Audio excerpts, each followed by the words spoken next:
ഞങ്ങള് കുറെ പരാതികളായി കൊടുക്കണ്. കളക്ടറെ കണ്ട് സംസാരിച്ചു. കളക്ടർ കഴിഞ്ഞ ആഴ്ച ഇതേപോലെ പിറ്റേ ദിവസം തന്നെ ആളെ വിടാന്ന് പറഞ്ഞു. പക്ഷെ ഇവിടെ എല്ലാവരും തന്നെ കാത്തു നിന്നു, ജനങ്ങളും കംപ്ലീറ്റ്. അപ്പൊ അതിനും ഒരു പരിഹാരം ഇതേവരെയും NH അധികാരികളോ അല്ലെങ്കിൽ കളക്ടറുടെ ഭാഗത്തുനിന്നോ ഒരു പരിഹാരം ഉണ്ടായിട്ടില്ല.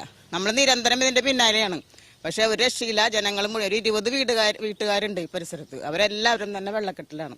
ഇപ്പൊ ഇവിടുത്തെ ചന്ദ്രൻ എന്ന് പറയുന്ന വ്യക്തി മരിച്ചിട്ട് ഇതേപോലെ വെള്ളക്കെട്ടിലായിരുന്നു. അപ്പൊ നിങ്ങൾ ഈ വഴിയിലൂടെയാണ് കടന്നുപോയത്. പെരക്ക് ചുറ്റും വെള്ളമാണ്. ഈ ചന്ദ്രനാണ് ഏറ്റവും കൂടുതൽ ബാധിച്ചേക്കുന്നത് വെള്ളത്തിന്റെ പ്രശ്നം. പക്ഷെ ഇത് NHന്റെ അശാസ്ത്രീയമായ കാന നിർമ്മാണമാണ് ഈ ഇത്രയും പ്രശ്നങ്ങൾ ഉണ്ടാക്കിയത്.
ഹൈവേയുമായി നിർമ്മാണം ബന്ധപ്പെട്ട് ഇവർ പണിതിരിക്കുന്ന കാണ, ഒരു വലിയ കാണ ഈ പ്രദേശത്തൊക്കെ വെള്ളം ഒഴുകി വന്നിട്ട് അതിന് ഈ വീടുകളിലേക്കാണ് ഒഴുകുന്നത്.